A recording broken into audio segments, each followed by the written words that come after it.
Ibu dan Bapak calon guru penggerak, hutan adalah salah satu tempat hidup beraneka ragam hewan dan makhluk hidup lainnya. Hutan merupakan rumah bagi mereka. Pada suatu hari, Raja Hutan berpidato di hadapan semua hewan di hutan dan mengatakan, "Untuk menghadapi tantangan dunia baru, maka aku akan mendirikan sebuah sekolah. Semua anak-anak hewan yang ada di hutan diwajibkan untuk bersekolah."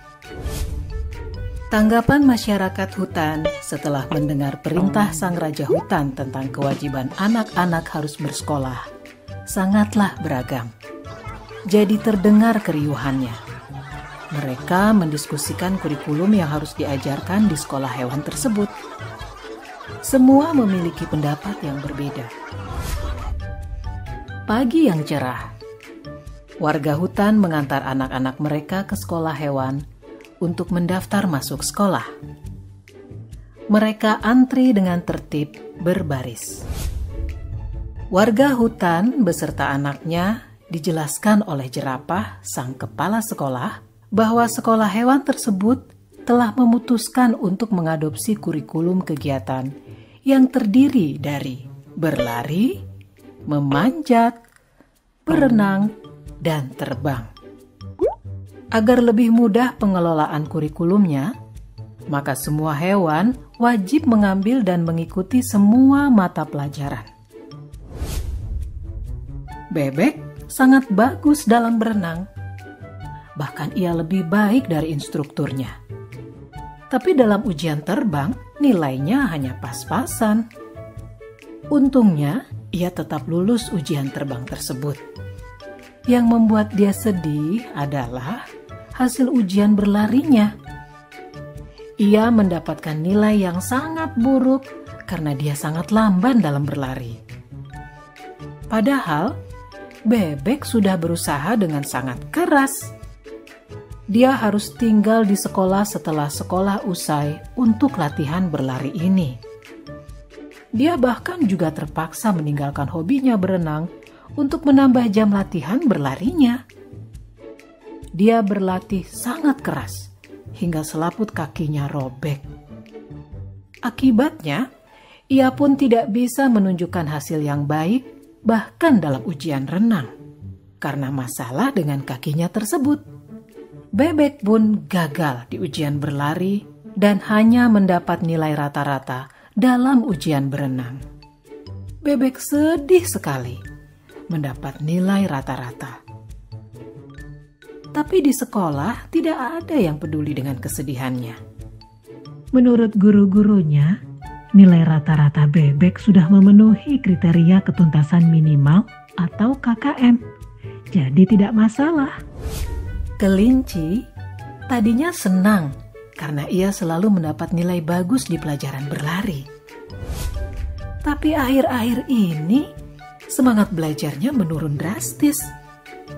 Ia lelah karena hampir setiap hari harus mengikuti kelas remedial untuk berenang. Sementara itu, tupai adalah hewan yang sangat baik dalam memanjat pohon. Tapi saat pelajaran terbang, ia mengalami frustasi.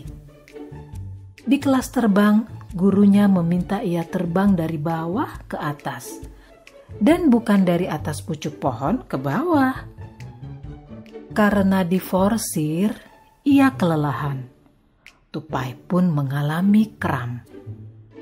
Akhirnya, tupai mendapat nilai C dalam memanjat dan nilai D dalam berlari. Elang di kelas dikategorikan sebagai anak bermasalah dalam disiplin, sehingga sering sekali dihukum. Di kelas memanjat, ia selalu mengalahkan semua hewan yang lain dan sampai ke pucuk pohon terlebih dahulu. Tetapi, ia bersikeras untuk naik ke atas pohon dengan menggunakan caranya sendiri. Menurut elang, yang penting adalah tujuan akhirnya. ia akhirnya juga tidak lulus. Walaupun gurunya sudah memintanya untuk terbang dari bawah, ia tetap tidak mau mendengarkan. Psikolog sekolah mendiagnosis Elang memiliki oppositional deviant disorder, gangguan oposisi menantang. Rencana modifikasi perilaku yang ketat pun lalu dikembangkan untuk elang. Pada akhir tahun, seekor ular yang kebetulan bisa berenang sedikit, berlari sedikit, memanjat, dan terbang sedikit, memiliki nilai rata-rata tertinggi di antara para hewan. Sebagai murid yang dianggap terbaik, ia diminta mengucapkan pidato akhir tahun mewakili hewan-hewan lainnya. Anjing-anjing padang rumput memutuskan tidak bersekolah karena tidak ada kurikulum menggali. Para orang tua anjing kemudian lebih memilih mengirimkan anak-anaknya untuk magang kepada musang, sambil terus mengkritisi kebijakan sekolah hewan.